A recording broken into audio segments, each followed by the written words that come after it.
네, 여러분 반갑습니다. 오늘 또 조직신학 강의 두 번째 시간입니다. 이 시간 또 주기도문으로 기도하고 오늘 강의 시작하도록 하겠습니다. 하늘에 계신 우리 아버지여, 이름이 거룩히 여김을 받으시오며 나라 임하옵시며 뜻이 하늘에서 이룬 것 같이 땅에서도 이루어지이다. 오늘날 우리에게 일용할 양식을 주시고 우리가 우리에게 죄 지은 자를 사하여 준 것 같이 우리 죄를 사하여 주옵시고 우리를 시험에 들지 말게 하옵시고 다만 악에서 구하옵소서. 대개의 나라와 권세 영광이 아버지께 영원히 있사옵나이다. 아멘.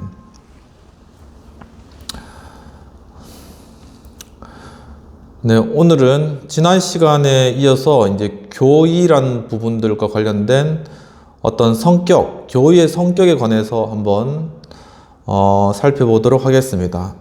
이제 교의라고 부르는 경우도 있고 조직 신학이라고 부르는 그런 경우도 있는데, 이제 벌커프의 조직 신학에서는 이제 교의라는 명칭을 주로 많이 사용하는 것 같습니다. 네, 이제 교의의 성격에 관련돼서 교의라는 건 이제 원어로는 도그마라고 하는 그러한 부분인데, 이제 그 명칭과 관련된 그러한 내용입니다. 조직 신학도는 교의학은 어떤 교회가 받아들인 교의를 다룬다고 합니다.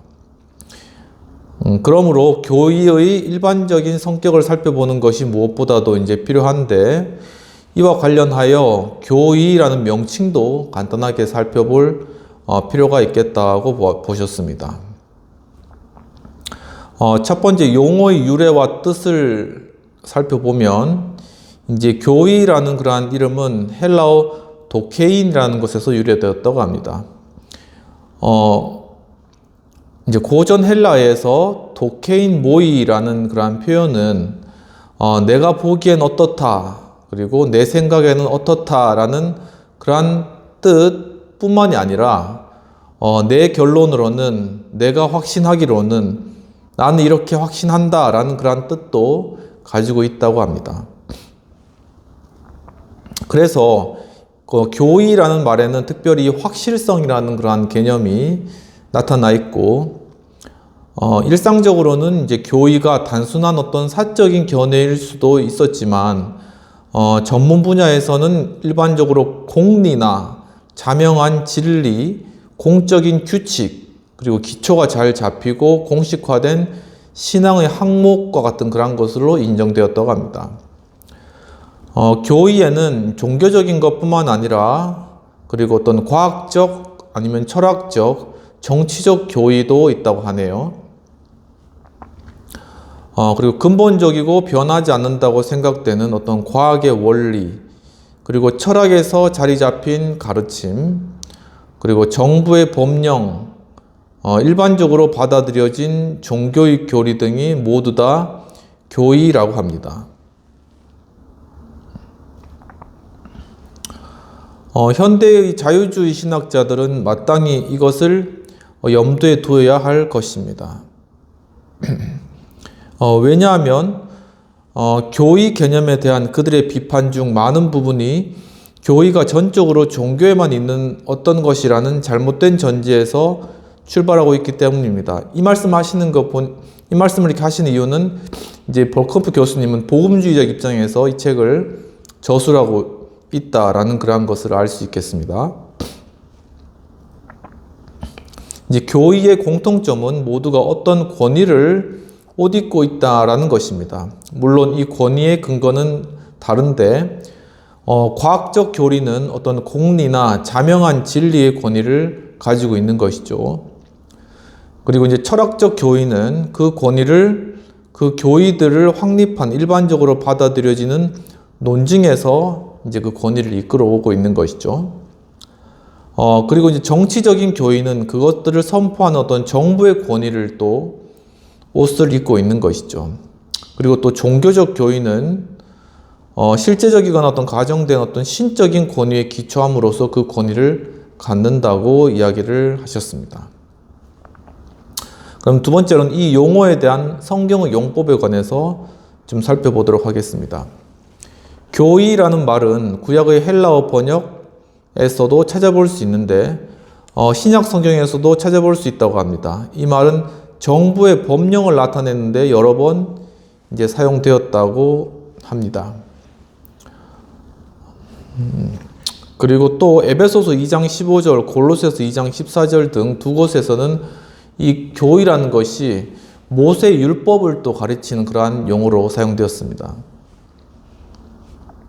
그리고 사도행전 16장 4절에서는 앞장에 기록된 사도들 및 장로들로 구성된 회의의 어떤 결정을 가르친다고도 합니다. 이 구절에서 사용되고 있는 용법은 특별히 중요한데 그 이유는 그것이 교회의 결정을 언급하고 있고 따라서 사실상 이 용어를 신학적으로 사용하기 위한 어떤 근거를 제공해 주고 있기 때문에 중요하다고 하는 것이죠. 사실 예루살렘 공의회는 아무 교리도 만들지는 않았지만 그 결정은 분명히 교리적 의미를 갖는다고 하겠습니다.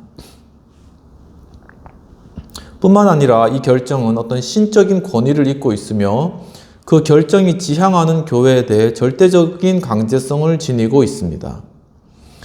그 결정은 그들의 판단에 따라 따를 수도 있고 무시할 수도 있는 단순한 조언이 아니라 그들 위에 부과된 짐이요 그들이 순종해야 할 대상이었습니다. 그러므로 앞의 본문들은 최소한 종교적 교의는 교회가 공적으로 정의하고 신적 권위에 근거해 있다고 선언한 교리라는 사실을 어느 정도 암시해 주고 있다고 합니다.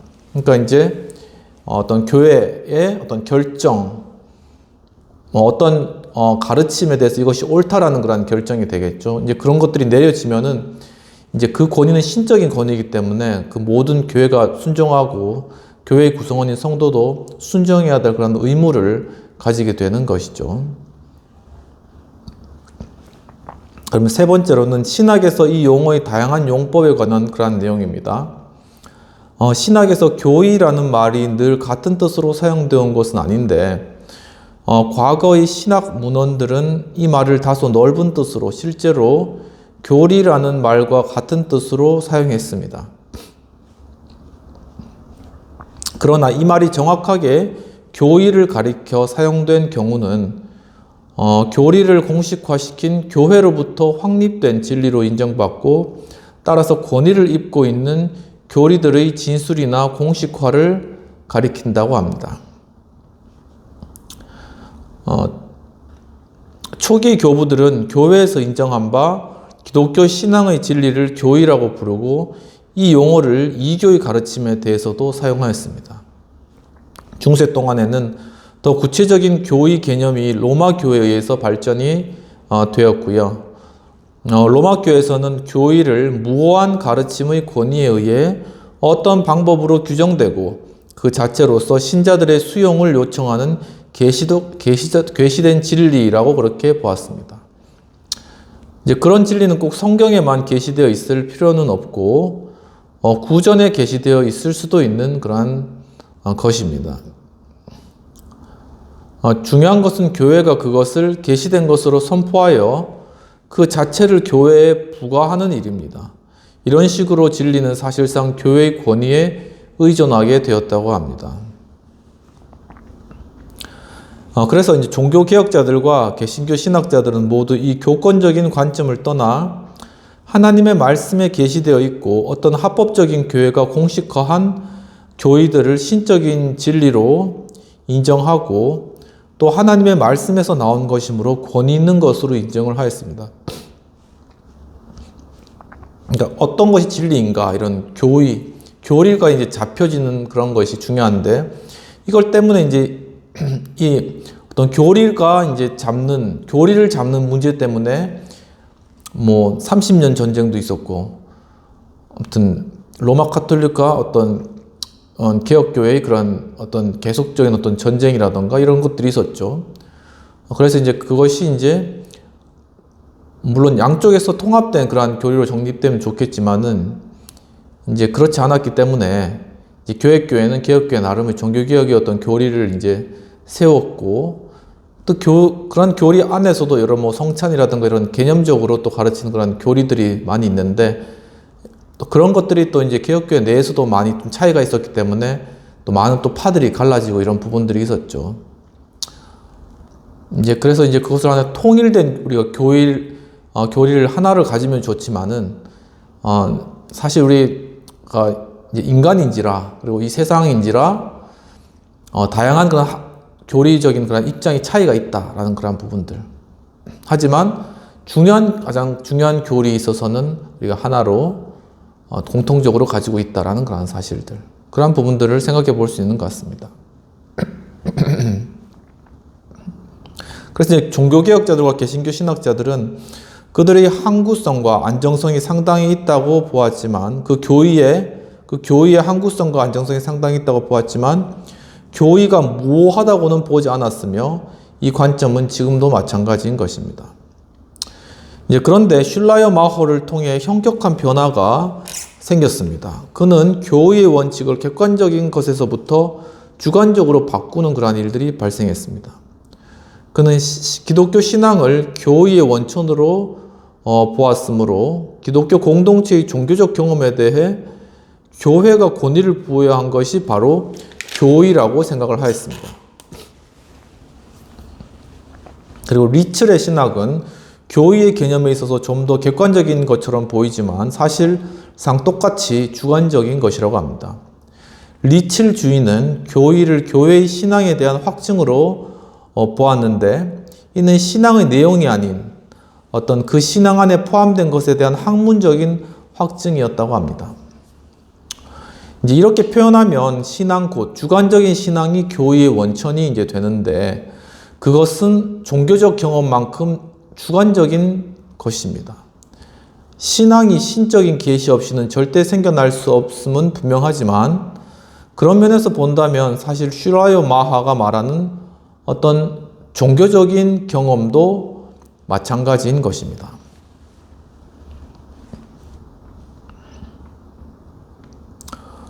슐라이어 마허와 리첼의 교의 개념은 오늘날에도 많은 집단에서 유행을 하고 있습니다. 그러나 최근 들어 교의의 객관적인 성격을 인정하려는 새로운 경향들이 나타나고 있습니다. 메코나치가 바르트 이전의 바르트주의자라고 불렀던 P.T. 포사이스는 교리를 가리켜 초기에 진술된 최종 계시, 진리로 표현된 하나님의 행동이라고 말하였습니다. 성경에 게시되어 있고 따라서 말씀으로 된 하나님의 근본적인 구속적 행동이 교회를 구성하는데, 이것이 곧 교회의 기초라는 것입니다. 그렇죠. 십자가의 그리스도의 대속적인 죽으심, 그리고 그리스도를 믿음으로 말미암아 우리에게 주어지신 하나님의 의, 이런 부분이 가장 기본적이고 근본적인 하나의 교의가 되는 것이죠. 그리고 교의와는 달리 교리는 계시된 교의에 대한 해석이며, 따라서 교회의 기초가 아니라 교회의 산물입니다. 하나님의 행동에 관해 성경에서 찾아볼 수 있는 해석조차도 교의가 아닌 교리로 보아야 한다는 것입니다. 포사이스와 바르트의 입장은 비록 약간 다른 점들도 있긴 하지만 상당한 일치를 보이고 있는데, 바르트는 단수 교의와 복수 교의들을 구분하게 됩니다. 그는 교의를 하나님의 말씀인 성경과 진정 일치하는 한에서의 교회의 선포라고 정의합니다. 다른 곳에서는 교의를 교회의 선포와 성경에 입증된 계시의 일치라고도 말한다고 합니다. 또 이 계시는 교리적 명제로 보기보다는 하나님의 행동으로서 인간 편에서의 행동을 요구한 훈령이나 법령이라고 보는 것입니다. 그렇지만 복수 교의들은 교회가 인정하고 고백한 교리적 명제들로서 교회 신조에 담겨 있으며 상대적인 권위를 갖는 그러한 것이라고 합니다. 교의들은 하나님의 말씀으로부터 나온 인간의 말로서 존중하고 받들 가치가 있긴 하지만 사람의 말에 불과한 것입니다. 교의들은 신앙의 대상이 되는 것이 아니라 신앙의 표현일 뿐입니다. 끝으로 미클럼도 이 두 사람과 대단히 비슷한 그런 입장이 있었다고 하는데, 그건 이렇게 말하고 있습니다. 기독교 신앙의 근본적이고 독특한 교의들은 추상적 진리로 되어 있는 것이 아니라 하나님의 강력한 행동으로 되어 있다. 복음 이야기에서 본질적인 부분을 이루는 것은 교의로서 이 이야기에 대한 해석이 곧 신학이다. 마지막 문장은 물론 성경에 나오는 해석에도 해당됩니다. 이 사람들의 관점이 개혁주의 신학과는 완전히 동떨어진 길을 따라 걷고 있는 것임을 두말할 필요도 없습니다. 라고 이야기를 하였습니다.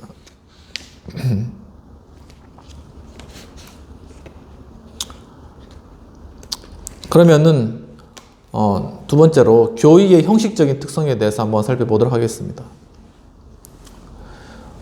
교의를 그저 기독교 신앙의 본체로 보는 사람들도 있으나 이 관점은 너무 막연하고 성경의 지지를 받지 못하였습니다. 이 관점은 교의의 공적 성격을 정당하게 다루지 않고 있습니다. 교의가 하나님의 말씀으로부터 나온 진리이기는 하지만 그렇게 나온 것이라고 해서 그 진리가 엄밀한 의미에서의 교의가 되는 것은 아닙니다. 성경에서 교의가 표현할 교리적 가르침들은 나오지만 교의 그 자체는 없습니다. 이 교리적 가르침들은 오직 교회가 그것들을 공식화하고 공적으로 채택할 때만 그것이 교의가 된다고 합니다. 종교적 교의는 세 가지 특성을 갖는다고 말할 수 있는데, 즉 종교적 교의의 주 자료는 성경에서 나온다는 점과 교의는 성경에 게시되어 있는 진리를 교회가 숙고한 결과라는 점이고, 교의는 어떤 권위 있는 교회 집단이 공적으로 채택한 것이라는 점이라고 합니다. 그렇다면 첫 번째, 교의의 주 자료는 성경에서 나온다라는 것입니다. 성경은 하나님의 말씀으로서 이어지는 모든 세대를 위한 하나님의 구속에 관해 지속적으로 계시해주는 책입니다. 성경은 우리로 하여금 하나님의 능하신 구속적 행동을 접하게 해주며 이 행동들에 대해 믿을 만한 해석까지 제공을 해주는 것입니다. 그러므로 성경은 말씀 계시인 동시에 행동 계시라고 할 수 있으며 이 둘이 모두 교리적 의의를 갖는다고 할 수 있겠습니다. 물론 사실의 의미는 말로만 표현할 수 있습니다. 사실과 말씀 둘 다 교리적 의의를 갖고 있으며 따라서 둘 다 교의의 자료를 제공해 줍니다. 성경에 나오는 하나님의 참된 계시는 하나님의 능하신 구속적 행동뿐이라고 보는 사람들, 그 사람들 누구냐면은 포사이드나 바르트나 불트만이나 미클럼 이런 사람들이 이제 그렇게 보는 입장인데, 그 입장은 성경의 모든 부분이 똑같은 하나님의 말씀이라는 사실을 부인하는 그러한 것입니다. 뿐만 아니라 이 입장은 우리가 하나님의 행동에 관해 갖고 있는 정보라고는 하나님께서 친히 이것들을 설명해 주신 그 말씀뿐이라는 사실을 충분히 고려하지 않고 있습니다. 또 진리로 표현되거나 교회가 선포한 하나님의 행동만이 신적 권위를 입은 교의들의 참된 기초가 된다는 생각은 사실을 묘사하는 성경 말씀과 그 사실을 해석하는 성경 말씀을 덜 권위 있는 것으로 봄으로써 부당하게 구분하는 그러한 것이 되겠습니다. 우리는 개혁주의 개념에 따르면 성경에는 교의만 담겨 있는 것이 아니라 그 교의가 구체화시키는 교리적 진리도 담겨 있습니다. 하나님의 말씀에서 나오지 않는 교리적 명제들은 절대로 교회의 교의가 될 수 없는 것입니다.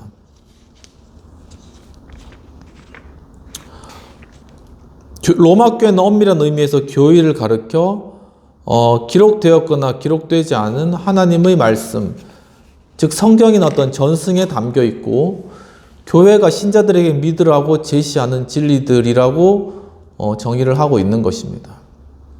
바티칸 공회는 이것을 다음과 같이 표현하고 있는데, 더 나아가 기록되거나 전승되어 온 하나님의 말씀에 담겨 있고 교회가 엄숙한 판단에 의해서나 일상적이고 보편적인 주권, 메지스테리움, 로서 신적으로 계시된 것이라고 믿으라고 제시하는 모든 것들은 신적이고 보편적인 신앙으로 믿어야 한다. 그렇게 이제 이야기를 하고 있는 것이죠.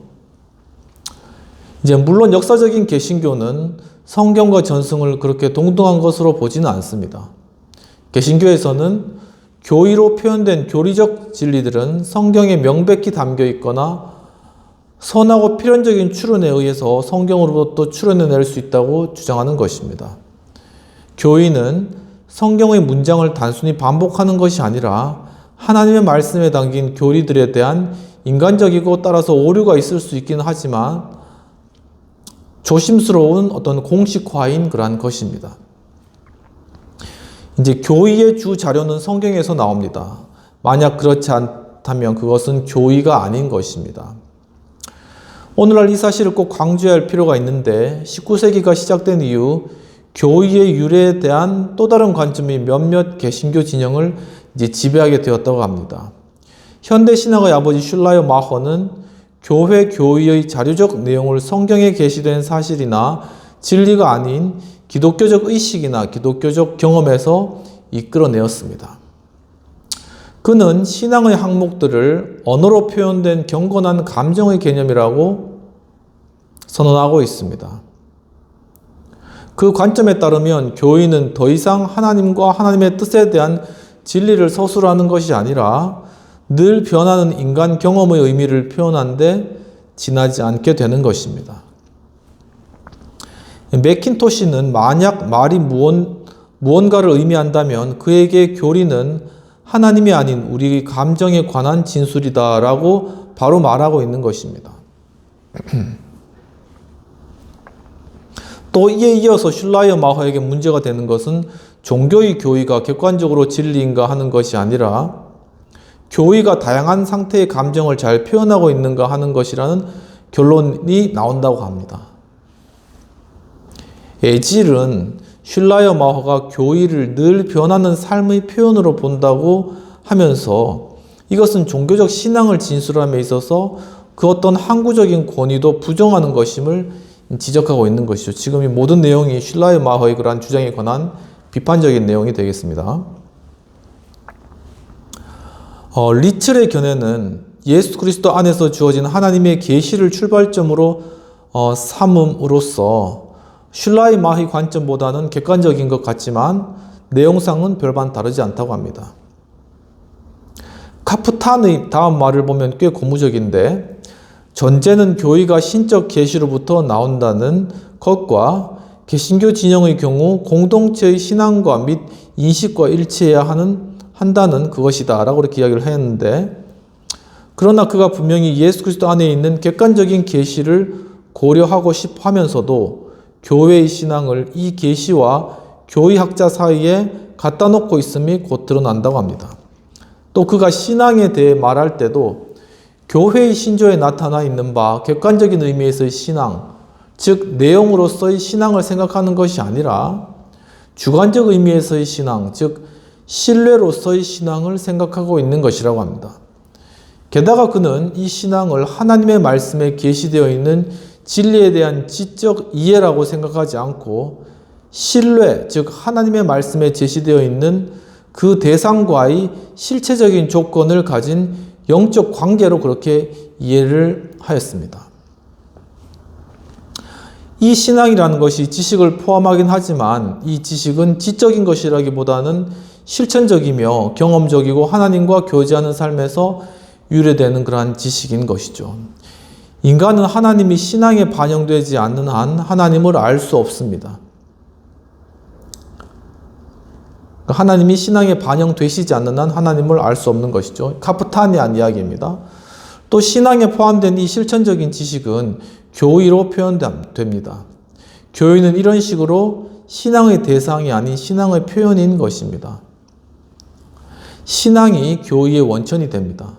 이 말은 리첼의 신학이 교의를 성경에서 발견되는 진리의 공식화로 보는 옛 개신교의 개념을 거부하고 다소 사변적인 가치 판단의 방법으로 결정되는 기독교 신앙에서 교의의 내용을 이끌어내려 한다는 그러한 뜻이라고 합니다. 또 다른 리첼주의 학자인 롭슈타인은 교의는 개신교 신앙에 대한 학문적인 해설이다라고 했다고 합니다.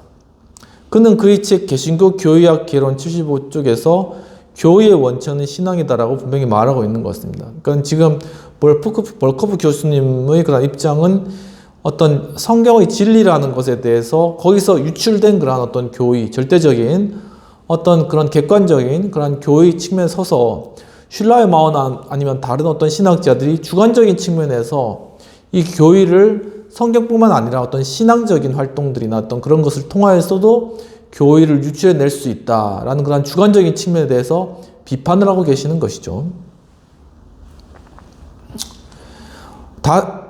이와 다소 비슷한 주관적 관점을 네덜란드 윤리학파에서도 찾아볼 수 있는데 J. 판더 슬라이스는 그의 책 윤리적 지향 23쪽에서 샨테피 더 라 쇼시에이 교수의 말을 인용하고 있는데 이것은 리츠의 입장과 대단히 잘 조화되는 말이라고 합니다. 교리는 삶을 따라 삶을 통하여 생겨난다. 또 이스판 데이크 박사도 이렇게 말한다고 합니다. 만약 교의를 정의해야 한다면 다음과 같이 하겠다. 교의는 교회의 삶의 특정한 관계를 지성의 언어로 표현하고자 하는 시도의 산물이다. 라는 것입니다. 두 번째로 이제 넘어가서 교의들은 교의적 성찰의 산물이라는 것입니다. 교회는 성경 지면에서 확정된 형태의 교의를 찾아내는 것이 아니라 하나님의 말씀에 계시된 진리들을 숙고함으로써 이제 교의를 얻게 됩니다. 기독교적 의식은 진리를 내 것으로 만들 뿐만 아니라 그것을 재생산하고 거대한 통일체로 보고자 하는 억누를 수 없는 그러한 감정을 느낀다고 합니다. 그러니까 어떤 성경의 내용을 통해서 거대한 어떤 체계 그런 것들을 이제 세우고자 하는 그런 욕구가 강하게 든다는 그런 의미인 것이죠. 지성이 이 성찰을 지도하고 인도하기는 하지만 그 성찰은 그저 지적이기만 한 것이 아니라 도덕적이고 또한 감정적이기도 한 것입니다. 지성, 의지, 감성, 즉 전인격이 활동합니다. 인간 영혼의 모든 기능과 내적 삶의 모든 활동이 최종 결과에 영향을 미칩니다. 더 넓게 보면 이 성찰 활동의 주체는 그리스도 한 개인이 아니라 성령의 인도를 받는 하나님의 교회 전체인 것입니다.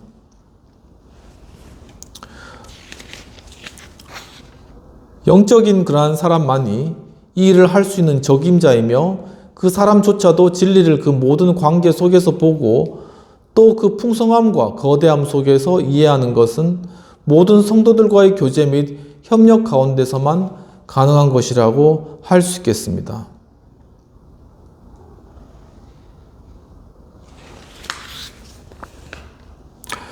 교회가 성령의 인도를 받아 진리에 대해 숙고할 때 진리는 교회의 의식 속에서 명확한 모양을 갖게 되고 명료하게 정의된 관점 내지 주장으로 구체화가 된다고 합니다.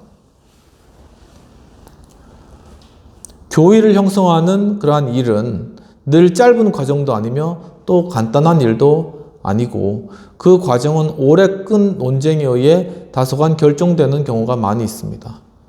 이 논쟁들은 늘 덕스러운 것은 아닙니다. 왜냐하면 극심한 열기를 불러일으켜 거룩하지 못한 대립을 초래하는 경우가 많기 때문입니다. 그러나 그와 동시에 이 논쟁들은 대단히 중요한 것들로서 우리의 주의를 토론되는 문제에 날카롭게 집중시켜 당면한 과제들을 명료하게 하고 문제에 대해 서로 다른 관점들을 공개하며 합당한 해결에 이르는 길을 지적해 줍니다. 교회는 진리를 이해하는 일에 있어서 과거에 있었던 위대한 교리적 논쟁들의 신세를 독독히 지고 있는 것입니다. 오늘은 좀 더 해서 2번까지만 다 마치도록 하겠습니다. 제베이크는 교회를 구성하는 일에 참여한 수많은 요소들의 주의를 환기시키며 다음과 같이 말하고 있다고 합니다. 교의는 대단히 복잡한 역사적 구조물이다. 이 구조물에는 다양한 구성 요소가 있는데 그 요소들은 다양한 형태의 반론을 접했을 때 많은 실제적이고 그러니까 윤리적이고 경건한 그런 자극과 외적인 어떤 정치적, 정경적인 동기들에 의해서 또 서로 다른 신학적 교리의 영향을 받음으로써 구성된 것이다. 역사상의 모든 시대가 교리의 형성을 위해 요구되는 숙고를 똑같이 수행한 것은 아닙니다. 그 일은 깊은 영성, 경건한 열정, 하나님의 말씀에 계시되어 있는 바 진리에 대한 기꺼운 복종, 그리고 진리와 그 진리가 갖는 의미에 대해서 향상하는 통찰력을 얻고자 하는 애타는 정열, 성실한 서구적 연구, 구성 능력 등을 필요로 한다고 합니다. 다양한 능력이 교의를 형성하는 데서 필요하겠네요. 차가운 합리주의와 감상적인 경건주의는 똑같이 무익한 것입니다. 또 철학적 사변과 심리학적 분석이 참된 신학적 연구를 대신해버린 오늘날과 같은 시대에도 분명히 신학적 교의를 구성하기에는 바람직하지 못하다고 합니다. 진리를 하나님의 말씀에 계시되어 있는 바대로 성찰하는 일이 지극히 중요하다는 것을 거의 인정하지 않고 있는 것입니다. 사실 오늘날 인간이 자기의 생각을 사로잡아 그리스도께 복종시켜야 하며 하나님과 인간, 죄의 구속, 생명과 죽음 등과 관련한 진리를 추구할 때 자기의 생각을, 오류를 범할 수 있는 인간 이성이 찾아낸 것들이 아닌 권위 있는 말씀보다 하나님의 영감된 말씀 기초 위에 두어야 한다는 사상도 광범위하고 단호하게 거부하고 있습니다. 라는 그런 내용입니다. 오늘 여기까지 내용들을 살펴보도록 하겠습니다. 그리고 다음 시간에는 교회들은 어떤 합법적인 교회가 공적으로 정의한 것이다 라는 그런 부분들부터 시작해서 교의의 필요성 그런 부분들도 함께 이제 살펴보도록 하겠습니다. 내용이 약간 어려운 부분들도 있는데 차차 이렇게 읽어가면서 이제 공부해 나가다 보면은 자연스럽게 그런 내용이나 체계들이 우리 마음 가운데 잡혀질 것이라고 생각합니다. 기도하고 오늘 또 공부를 마치도록 하겠습니다. 하나님 아버지, 오늘 또 교의학에 관련되어서 참 중요한 그런 주제들을 저희 다룰 수 있도록 인도해 주시는 감사합니다. 주님, 참으로 제가 이 공부를 통하여서 정말 교의의 개념부터 또한 그것의 어떤 의미들, 그리고 역사 가운데 또한 정해진 그러한 중요한 진리적 가치들, 이러한 것들을 우리가 새롭게 발견해 나가고 우리가 단순히 지적으로 알 뿐만 아니라 우리 믿음을 굳건히 하는데 또한 우리의 믿음의 체계를 세워가는데 정말 또한 우리가 기독교적인 세계관을 가지는데 이 공부가 중요한 그러한 역할들을 잘 감당할 수 있도록 도와주옵소서. 감사하고 모든 말씀 우리 주 예수님 이름으로 기도합나이다. 아멘. 오늘도 장시간 또 공부에 함께 해주신 여러분 감사합니다. 또 이렇게 이제 두 번째 시간인데 앞으로 쭉 이런 시간들을 가져가면서 함께 조직 신학을 통한 그러한 유익들을 누리는 저와 여러분 되시기를 바랍니다. 감사합니다.